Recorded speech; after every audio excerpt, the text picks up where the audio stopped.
ஏன்னா இந்த தமிழகத்திலே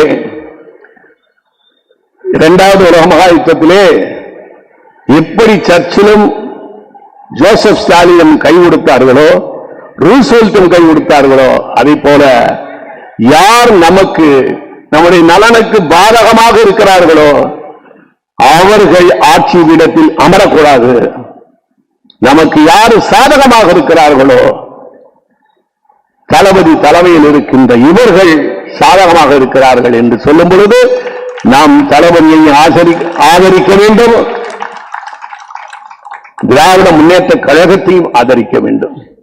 சில பேர் சொல்லுவாங்க, என்னையா செஞ்சாங்க, என்ன எங்க வீட்டுல கேட்ட மாதிரியே இருக்கு அப்படின்னு யோசிப்பேன். வீட்லயே தான் சொல்றாங்க, என்ன செஞ்சுங்கிறாங்க. அண்ணன் தம்பியும் தான் கேட்கிறாங்க, வீட்டுல பிள்ளைகளும் அதான் கேட்குது, என்ன செஞ்சீங்க நீங்க? ஏதோ பூமி சுத்துது, அதனால சுத்தி விட்ட மாதிரி நினைக்கிறாங்க. நான் சுத்தி உள்ள பூமி அது பார்த்து சுத்தம். ஆனா எப்படி நீங்க எல்லாம் வளர்ந்து வந்தீங்க, இவ்வளவு வசதி எப்படி வந்தது என்று கேட்டால் நாங்க சாமி கும்பிட்ட வந்துச்சு. சாமி ஒரு பெரிய ரோல் பண்ணது எல்லாருக்கும். ஆன்மீகத்தை பற்றி மணிக்கணக்கில் பேச முடியும். நீ ஒழுக்கமாகவும் நேர்மையாகவும் இருந்தால் கடவுள் உன்னை தேடி வருவார். நீ அறகுறையா இருந்தாதான் நீ கோயிலுக்கு போய் கடவுளை தேடணும். நான் கோயிலுக்கு போய் 53 வருடங்கள் ஆகிறது. உண்மை, பொய் சொல்லல. 53 வருஷம் ஆச்சு. நல்லாதான் இருக்கேன். 74 முடிஞ்சு இப்ப 75, 74 வயசுல தான் கொஞ்சம் ஆஸ்பத்திரி போனேன் ஒரு 30 நாள். அப்பயாவது ரிப்பேர் பண்ண இந்த உடம்ப. 75வது வயசு ஓடிக்கிட்டு இருக்கு. நல்லா தான் இருக்கேன். யாருக்கும் எந்த தீங்கும் இருக்கக்கூடாது, தன்னுடைய பொருளை அபகரிக்க கூடாது, இப்படி எல்லாம் கொள்கைகளோடு வள்ளுவன் வகுத்ததை போல் வாழ்ந்து கொண்டிருந்தால் எந்த மதத்தையுமே பின்பற்ற தேவையில்லை. யாராவது ஒரு சாமியை மனசுல வச்சுக்கிட்டு டெய்லி கூட கும்பிடுங்க, விளக்கை ஏற்றி வைத்து வள்ளலாரை போல் வேடுங்கள். ஆனால் மத சம்பந்தமான உள்ள சண்டைகள் நம்ம இந்தியாவின் எதிர்காலத்தையே பாதிக்கும். இந்தியாவின் எதிர்காலம் மிக மிக கேள்விக்குறியாக இருக்கிறது. டெவலப்பிங் கண்ட்ரிகள் நம்ம உட்கார்ந்திருக்கோம். அதனால் கடவுள் என்பது தனி உடைமை, அதை பொது உடைமையாக்க கூடாது. பொது உடைமையாக இருக்கிறதெல்லாம் தனி உடைமையாக்கி கொண்டிருக்கிறார்கள் இந்தியாவிலே. எது பொது உடைமையாக இருக்க வேண்டுமோ அதெல்லாம் தனி உடைமையாக்குறார்கள். முதலியார் ராஜாஜி கூட ஒரு தடவை சொன்னார், தனி உடைமைக்கெல்லாம் கொண்டு போகாத, எல்லாத்தையும் பொதுவா வையே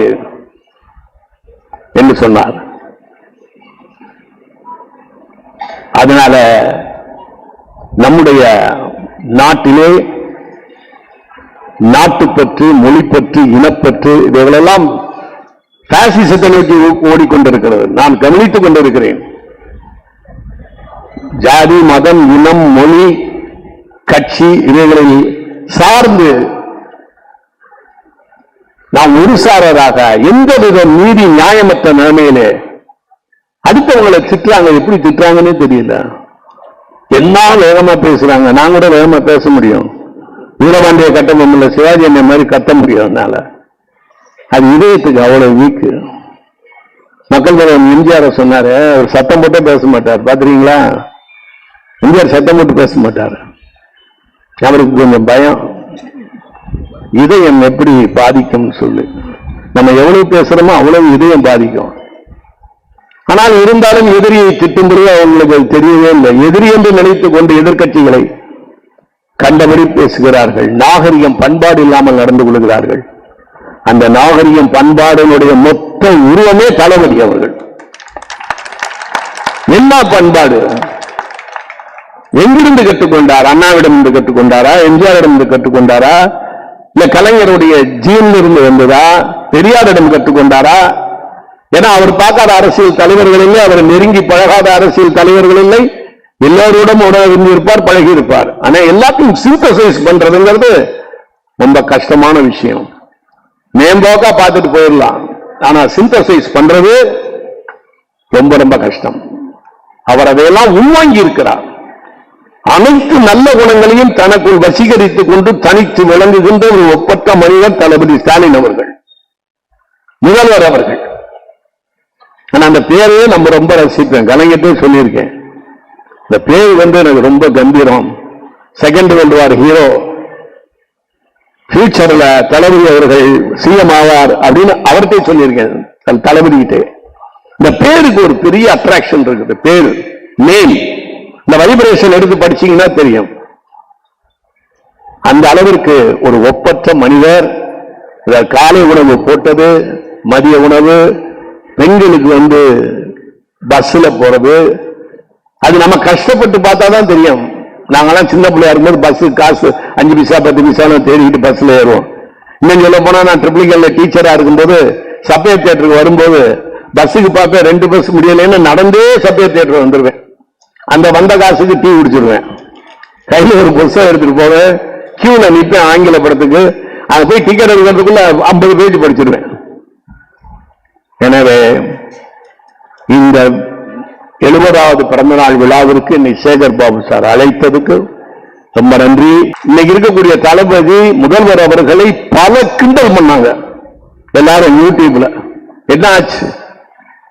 இன்னொன்னு சொல்றேன், நீங்க கடவுளை போய் கேளுங்க, ஏதாவது ஒரு கேள்வி கேட்டுக்கங்க, கடவுளை வேண்டிக்கங்க. ஆனால் ஏற்கனவே தீர்மானிக்கப்பட்டது, தளபதி அவர்கள் எத்தனை ஆண்டுகள் ஆட்சி செய்ய வேண்டும் என்பது ஏற்கனவே தீர்மானிக்கப்பட்டது. நீ எந்த முண்டுனால் நடக்காது. திமுகவை அழிக்க வேண்டும் என்று புறப்பட்டவர்கள் என்னுடைய அத்தை புருஷ மாமா, தந்தை பெரியார், டார்பிடோ ஜனார்த்தனம், எப்படின்னு ஒரு 10-20 பேரு 1949 செப்டம்பர்ல கட்சி ஆரம்பிச்சாங்களே திமுக. தமிழ்நாடையும் பிரச்சாரம் 3 மாசம். எங்க வீட்டுக்கு வரும்போது எங்க அத்தை சொன்னாங்க, உங்க மாமாவை எனக்கு அடையாளம் தெரியலடா, ஏன்னா அவ்வளவு தாடி சேவை பண்ணாம பெரியார் மாதிரி. அதுக்கு அடுத்தது மாப்போசி திமுகவை ஒழிக்க வேண்டும் என்று தெரிஞ்சார். அதுக்கு அடுத்தது சின்ன நாமலை என்று ஒருவர் இருந்தார். அவங்களே சொன்னோம்னா டைம் ஆயிடும். அதுக்கப்புறம் கண்ணதாசன் அவர்கள், கவியரசு கண்ணதாசன் அவர்கள், ஈகே சம்பத் அவர்கள், இப்படி எக்கச்சக்கமான பேரு திமுகவை ஒழிக்க வேண்டும் என்று தமிழ்நாடெல்லாம் சுற்றுப்பயணம் செஞ்சாங்க. அது வளர்ந்துகிட்டே தான் இருந்துச்சு, ஒழியல. மக்களுக்கான திட்டங்களையும் மக்களுக்கு சேவை செய்து கொண்டிருந்தால் மக்களுடைய ஆதரவு என்றைக்கும் இருக்கும். யாரும் யாரையும் ஒழிக்க முடியாது, தெரிந்து கொள்ளுங்கள். எல்லாரும் பேசிக்கிட்டு இருக்காங்க, குடும்ப அரசியலை ஒழிக்கிறேன், திமுக ஒழிக்கிறேன், அங்க ராஜீவ்காந்தி குடும்பத்தை ஒழிக்கிறேன்.